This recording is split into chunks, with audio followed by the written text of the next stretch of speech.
Hello, my friends, and welcome back.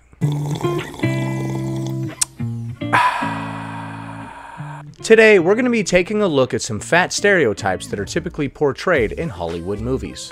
Also, we're going to be taking a look at some woman spreading disinformation about the ketogenic diet. Let's go. The amount of fatphobia in the theater industry is disgusting. Either plus-size performers are confined to a tiny number of roles. Plus-size actor here, and by the way, this applies not just in theater, but really in all of media. Fat people in media tend to boil down to like 5 tropes, which I detail in my solo show More Than Tracy Turnblad, which is performing tonight in New York City, yay. Okay. Thanks for letting us know that your solo show is performing in New York. Is this like those, what was it, the vagina monologues or whatever, where some woman would get up on stage and cry for like 10 minutes about menstrual cramps or some stupid bullshit? Oh my god. Anyway, I would say probably the most common one is like the sloppy, funny fat person who like is eating too much and that's the joke. Yeah, you never really see that one. You don't really see that one in real life, do you? The sloppy fat person who eats too much and they're also funny. No, normally there's nothing funny about it. I've actually seen a few obese people, and while being sloppy and fat, they were not at all funny. But then there is also like the sweet, nurturing mom character. I like that one. If you're gonna be fat, at least be sweet. If you're fat and bitter, man, nobody's gonna like you. There is the sad, tragic wallflower character. That's usually white women. There is like the greedy, power-hungry villain, which is usually like a white man in a suit because he embodies the evils of capitalism. I don't think I've seen that one too many in movies. A fat villain. You see like an old man in a suit. Sometimes he has a monocle. He often has a shaved head or something weird. I don't know, I haven't seen too many of the fat one. But I could see that being one of the tropes, like, oh man, this guy is so greedy. Not only did he eat all the food, he wants to steal all of our freedom, or whatever the hell the movie villain is on about.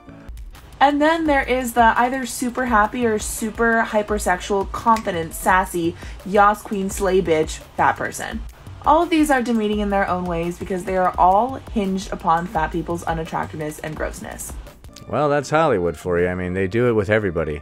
They stereotype you by race, by age, by sex. Don't ever look to Hollywood to get positive body images about yourself or look for representation there. Now let's look at another clip. Alright, when your Hinge/Tinder/Bumble match immediately starts talking about how much they love your body. This one's going to be about people that have an fetish, a fetish, which I needed to censor for YouTube. So I talk about this in my solo show and about Again with the solo show. Though, how much shameless self-promotion are you going to put in these videos? Every single video starts off with, so as I was saying in my solo show, airing July 12th through the 13th, Broadway, be there. As I was saying, you know, Fanphobia is rooted in all kinds of nonsense that I made up. As I was saying in my solo show, available July 12th and 13th. Anybody? You? You want to go? You. I could tell that you want to. I could see the look in your eye. You definitely want to go to my solo show. No? Okay, alright. You? how a lot of the time if a fat person is struggling with finding romantic or sexual partners, or feels like they'll be alone forever, or has accepted that they'll be alone forever, people really can't handle that, and people get really upset and really bummed out by that. That does bum me out when fat people have accepted that they are fat or whatever. What? So a lot of times what they say is, oh, but some people are into that. Like, and I was told this since I was a literal child. Like at 12 years old, I was told, oh, the boys in your class don't get it, but when you grow up, you're going to meet people who are going to be into that specifically. And that always like really grossed me out and felt really, really icky to me for reasons that I couldn't explain. But now, many years later, I think that I can a little bit more. And so alright, well, I'm probably going to end up agreeing with this person in this one because, honestly, I mean, you can't disagree with them. If somebody just wants to bang you because they're into your body type, they don't give a crap about you as a person, yeah, you're going to feel gross. Agreed. I agree with you, wacky lady. I want to read you a couple lines from my solo show that I think kind of sum. Oh, stop bringing up your freaking solo show. Am I gonna have to retitle this video, Girl Talks About Her Solo Show? I actually perused a few of this girl's videos looking for something to talk about, because she's usually pretty interesting, and all of them she started off by saying, like I said in my solo show. It wasn't just these couple of clips that I brought up right here.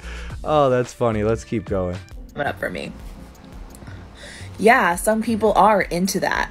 But when you're told that your only romantic or sexual options are people who are specifically into the category of your body... Well, screw the people that told you the only people that are ever going to be with you are chubby chasers, like... Or maybe somebody that falls in love with you for your personality, or likes you as a human being, and isn't bothered that much by your weight. Although if they were, I mean, that's acceptable too. I mean, people can like or dislike whatever they want. That wasn't very nice of whoever to say to you, hey, you, person, the only people that will ever bang you are people that are just banging you because they're into people like you. All right? Just so you know, no one will ever love you for you. Okay? Just in case you were wondering. All right, man. I really hope that nobody did that. That's pretty mean. It's inherently dehumanizing. Regardless of whether it's the reason they want me or the reason they don't, I am reduced to my body and to my fatness, and everything else about me is erased. That's true. And that happens to a lot of people. A lot of people have bizarre, you could call them preferences, but they go beyond preferences. And that's why it feels so gross to be fetishized or to have somebody attracted to you just because of what your body looks like. Because it's like, once again, you are reminded that your fatness is the main thing about you, the most important thing about you, and in fact, the only thing that anyone sees. All right, I agree. But you have to know that it's not just fat people that experience this, okay? Everybody experiences this. There are people that experience this because of their race all the time. You'll see a lot of people like fetishizing Asians, for example. They just get with Asian chicks, and you know, the funny part about that is they don't even get with the good-looking Asians. Did you know that? Did you know that people that fetishize people of certain races, they're so blinded by their obsession with this race that they don't even get with the good-looking people of that race. They'll get with, like, the ugly Asian that, like, none of the other Asians want. I could say this stuff, right? Yeah, of course I can. I'll say whatever I want.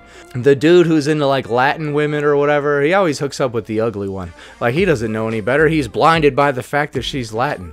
Let's take a look at one more clip about keto. This person is going to spread some misinformation. Caption reads, did you know the amount of carbs that just your brain needs in a day is the equivalent of 7 slices of bread? Yeah, that's not true. That's not true at all. That's a big old crock of poop right there. Several people don't consume 7 pieces of bread worth of carbs per day, and their brains are just fine. But let's continue. Absolutely losing it at the comments on this video because there's so many people saying things like, I haven't eaten carbs in years and my brain works great. And you're gonna tell them it doesn't? You, an overweight person, are going to tell somebody on keto that their brain doesn't work? You, whose blood contains a significant amount of preservation chemicals, artificial sweeteners, and processed carbohydrates? Yeah, your brain's probably working better than the keto guy. Like, I'm gonna trust their judgment of their own mental capabilities when they've been depriving themselves of the main thing that makes your brain work. She's like I'm gonna trust the judgment of somebody who's been depriving their brain of nutrients. Ironic much? No, but seriously, when you're eating a bunch of processed carbs and stuff, your brain is in a fog, a glucose fog, of chemicals and sugar and processed crap.